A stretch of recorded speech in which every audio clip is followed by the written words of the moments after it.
You think you can chime in on the project being just a temp? That's above one's pay grade. She glared at me fiercely. Get out of here, now. After my idea was stolen, I reached my breaking point. Okay, I'll leave. The next morning, the CEO insists on meeting you. The person who welcomed me in the CEO's office was someone unexpected. I'm Yolanda, working in the editorial department of a publishing house as a temp.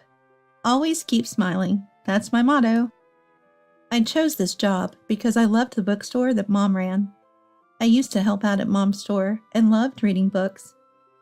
Mom often recommended books to me that were a bit too challenging for a primary schooler. Whenever I grumbled not understanding them, Mom would advise me, even if it's hard, work hard at what you should do. If you keep at it, you'll start to enjoy it. I adored Mom, who loved books. Mom passed away when I was in the 4th grade. I vividly remember the last time I saw her. I was by her side, holding her hand and talking to her. She whispered, "Yolanda, you came." Mom, who was always surrounded by books and smiling, was now frail. As I started to cry loudly, Mom smiled faintly and said, "Don't cry. Please smile for me." I replied, holding back my sobs, "Yeah, I'm smiling." That was our last meeting. Since then, I decided to always keep smiling. Afterward, I was taken in by relatives, and Mom's bookstore closed down. Then I studied hard to work in a field related to books, just like Mom. But struggling to fit in at my relatives, I started working as soon as I graduated middle school. Eventually, I signed up with a temp agency and was assigned to this publishing house. Everyone here is so kind to me. They always say my smile is nice and that I work hard. Except for one person, my supervisor, Octavia. When are you planning to submit that report? Octavia, the acting assistant editor-in-chief, came to my desk as usual this morning. With a sharp gaze and cold voice, she came to harass me. This report is due the day after tomorrow. Oh, submitting at the last minute? You do make a lot of mistakes, don't you? I'm sorry about last time. I'll finish it quickly. Well, you must have some spare time then. Take care of this. Octavia, a long-serving employee with a strong opinion. Understood. I forced a smile and took the documents. I'm willing to endure hardships and always keep smiling. That's a promise I made with Mom. You're so carefree. Octavia seemed to have it out for me. Only to me, she would ask to make coffee several times a day, assign me menial tasks, and that was just the beginning. She lied about me, said in front of male colleagues she farted. She would bump into me in secluded places, whispering, "Drop out," or "Ugly." She never harassed me in public, but was harsh and approached me just to make mean comments. Most employees, intimidated by her sharp tongue, didn't know about her more sinister side seen only when she was alone with her target. To them, she was just a somewhat mean supervisor. Additionally, Octavia once had a very close relationship with one of our senior executives. That's why no one could really stand up to her. After a busy morning, I took a sigh of relief during lunch break. When I returned to my desk, I was quickly summoned by the EIC. "Did you call for me?" There, the EIC and Octavia were waiting. "About this document." Looking over the document I was handed, I noticed the client's name was wrong. "I'm sorry. I'll correct it immediately." As I hurriedly apologized, I thought, wasn't this the one Octavia handed to me earlier? "Octavia noticed it. You should be thankful." "Thank you," Octavia said with a nasty smirk, as if she'd won. "Temps really are the worst. No sense of responsibility." The EIC calmed her down. No. It's hard to believe you'd make such a mistake. Are you tired?" "No, I'm fine. Sorry," Octavia interjected. "Or is it because you're a dropout?" The EIC frowned for a moment, but said nothing to Octavia. Yolanda, let me reiterate. Be more careful in the future. I'm very sorry. I spent the afternoon feeling down. Octavia had intentionally made me sign a document with a typo. How could I fall for such a shallow trick? I felt so foolish. I bit my lip hard, holding back tears. By the time work ended, I was utterly exhausted. Walking weakly through the darkened city, I wished I could just go somewhere where no one knew me. That's when I noticed a narrow alley I usually passed by. Looking closer, I saw a neon sign reading, "Used Books," far down the alley. I had never noticed a used bookstore here before. I wanted to be surrounded by books again, to leisurely pick one up. As if beckoned, I walked down the narrow alley. The store was smaller than I expected. The automatic glass door read "Used Books," let light spill into the alley. The modestly sized bookstore was packed with tall shelves and an array of books. Welcome. Entering the store, an elderly man who seemed to be the owner greeted me from behind the register. A stylish and dandy old man, in an unexpected place, a small alley's used bookstore. I was a bit taken aback. Hello. It seemed I was the only customer. The calming scent of used books filled the air. It was different from Mom's store. A mix of irrational disappointment and a refreshingly pleasant feeling left me confused. Looking closely at the shelves, I found a variety of books cozily lined up. Then, a familiar title caught my eye. A book I read as a child. It was one of my mom's many favorites, one she even read to me. The book, faded to a gentle cream color, was beautifully aged. Clearly it had been cherished. A warm feeling spread in my chest. How nostalgic. Tears welled up in my eyes, blurring my vision. Really, I'm such a crybaby today. I quickly wiped my tears with my sleeve. I'll buy this book and take it home. Decided, I headed to the register. I'd like to buy this, please. The old man looked up and smiled. Thank you. While checking the book, he glanced at me. His eyes must have been red. It's nice to see a young lady like you buying used books. The old man continued in a gentle voice. Used books are cherished and passed down. Seeing his toothy grin, I smiled back naturally. A wave of emotions I couldn't contain overwhelmed me. Oh. As I took out my wallet to pay, I started crying right there. Tears kept flowing, and I even started hiccuping. There, just wait a moment. The old man brought a towel from the back for me. He brought out a small chair from under the register for me to sit on, and he sat on a step stool in the aisle, waiting patiently until I calmed down. Wiping my face with the towel, I finally spoke. I'm sorry for the trouble. Not at all. Don't worry about it. Thank you. The old man introduced himself as Garrett Powell. The used bookstore was Mr. Powell's, started when he was younger. Do you like this book, Yolanda? Yes, my mom loved it. I see. Love must be the true justice then. Mom used to say something similar.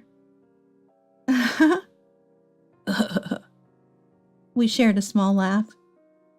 Thank you for the towel. I'll wash it and return it. That's very kind of you. Come again. I thanked him and left the store. When I returned the next Saturday to return the towel, Mr. Powell, seeing my nervousness, said, Welcome back. Since then, I started visiting Mr. Powell's bookstore every weekend. We talked a lot in front of the store. About books, of course, and also life stories, and even about work. Mr. Powell, being a used bookstore owner, was very knowledgeable about the publishing industry. Gradually, I started confiding my work frustrations to Mr. Powell. One day, I talked about a project that wasn't going well. Right now, I'm working on a project called Top 10 Heartwarming Literary Works for Elementary School Students. Oh, that sounds nice. It's a collection of books Mom recommended to me when I was a child. Unfortunately, my project was discovered by Octavia and got crushed. Remembering it made my face darken. Mr. Powell encouraged me. Feel free to talk to me about anything. I shouldn't bother you. While saying this, I unintentionally opened up about not being able to become a full-time employee and the harassment I was receiving from Octavia. Mr. Powell thought for a moment and then encouraged me with a kind voice. Don't worry, your troubles will resolve in time. I hope so. Then Mr. Powell said something odd. I'll come and see your work sometime. What do you mean? Will you bring a proposal to our office, Mr. Powell? Maybe I'll bring 1 or 2 proposals. That would be great. Though his joke lightened the mood, my anxiety didn't disappear. The following week, an incident occurred. Before lunch, the EIC called several employees, including Octavia. Okay, everyone, I've gathered you here for our special project. We've decided to go with Octavia's proposal. Documents were handed out to everyone. It read, Octavia's Project. Top 10 famous books to recommend to children. No way. The content was eerily similar to my own project. In the afternoon meeting, we'll discuss the details. Wait a minute, that project is mine. Some were shocked. Others awkwardly fell silent or quietly returned to their work. Octavia laughed mockingly. I always knew she was odd. Her tone was full of disdain. I have proof. I rushed back to my seat, searching through my drawers. There should have been a presentation document. Why? Why can't I find it? It's not here. I thought the file was on the company computer. I hurriedly checked the folders, but the file was gone. The EIC approached me, speaking cautiously. Calm down, okay? I clenched my teeth in frustration. Yolanda, let's talk. There's no need, Octavia interrupted loudly. This woman without any reason is calling me a thief. She's just jealous because she's a dropout. Everyone in the office was looking at us uneasily. Whispers were heard around. That's it. She's trying to steal my project. Octavia continued in a low voice. As a temp, she shouldn't be meddling in projects. That's above one's pay grade. She glared at me fiercely. I'll tell the boss about this. You're fired.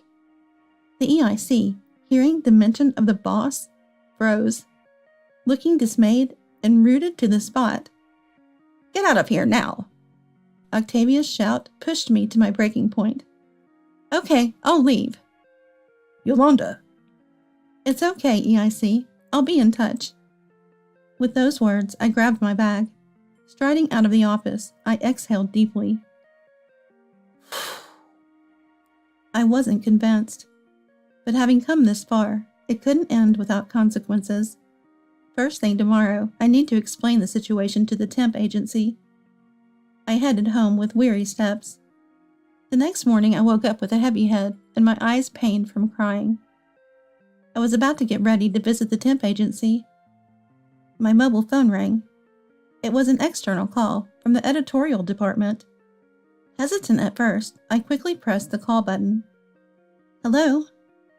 Yolanda, I'm so glad. It was the EIC on the line. EIC, I'm sorry for the trouble. Actually, our company's CEO wants to meet you. Can you come to the office now? Yes, I understand. I'll be waiting for you. After the call, I became anxious. Our company, a major publishing house, has a subsidiary office that specializes in monthly magazines. I wondered why the CEO, whom I rarely meet, wanted to see me personally. Could it be I was being wrongly accused and sued? My head felt even heavier. Still, I got ready and dragged my heavy feet to the office. Just as I reached for the doorknob, The door opened from the other side. "Oh!" "Yolanda, we've been waiting for you." Despite my surprise, the EIC greeted me with a beaming smile. As I stepped inside, I saw a few people looking at me curiously. For some reason, Octavia wasn't here. "Well, this morning, President Powell suddenly visited and insisted on meeting you." Wait, that's right. Our CEO's name is also Powell. "He was concerned when he found out you weren't here, and asked about yesterday, so I briefly filled him in." I'm really sorry. No, it's me who should apologize. Let's talk later." The EIC knocked on the conference room door, and a voice said, "Come in." "Go ahead." To my surprise, the familiar old man from the used bookstore was sitting inside. Mr. Powell! Dressed in a more formal suit than usual, Mr. Powell greeted me with his usual bright smile. "Ah, I've heard about this situation. Have a seat here." "Mr. Powell, why are you here?" "Well, I came to see you, of course." "Excuse me?" The EIC brought coffee for me. "If you need anything, just let me know." He bowed deeply and left the room. I finally asked, "Mr. Powell, you're our CEO?" "Surprised?" "Very much so." The CEO laughed heartily. President Powell explained that he had maintained the small, used bookstore he started with his wife when young, even as his publishing company grew into a large enterprise. He still spends time at the bookstore on weekends, and whenever he has time. He had realized after some time that I was working at his company. Since there had been specific discussions about me, it wasn't hard to notice. He had kept his identity a secret, thinking I wouldn't open up to him if I knew he was the CEO. "About Octavia." Mr. Powell's tone became serious. "I've seen her proposal. It's strikingly similar to yours." "Yes, that..." "A project filled with memories of your mom." "Yes." I felt a surge of emotion. President Powell said, "Octavia will be transferred elsewhere. Sorry for the trouble." No trouble at all." A tear rolled down my cheek, along with a bashful smile. Afterward, I was officially employed as a full-time staff member at our company. Everyone in the office was caring as before, perhaps even more protective. Customers began to trust me and entrusted me with many projects. Eventually, I received a letter from Octavia. It contained an apology and her candid feelings. She was envious of my earnestness, something she lacked. She admitted to secretly disposing of the documents on my desk and deleting the computer data to claim the project as her own. I still talk with President Powell at the used bookstore on weekends. Once I asked why he was so kind to me. He revealed that my maternal grandfather and he were old acquaintances. Apparently, my grandfather was Powell's mentor when he studied business in college. This connection led to a friendship with President Powell's son, my colleague. We hit it off and eventually went on several outings together. Soon after, we got married. It's been 15 years since. After becoming pregnant and having a child, I left the editorial department. Now I live a peaceful life with my husband and daughter, helping to run Mr. Powell's used bookstore.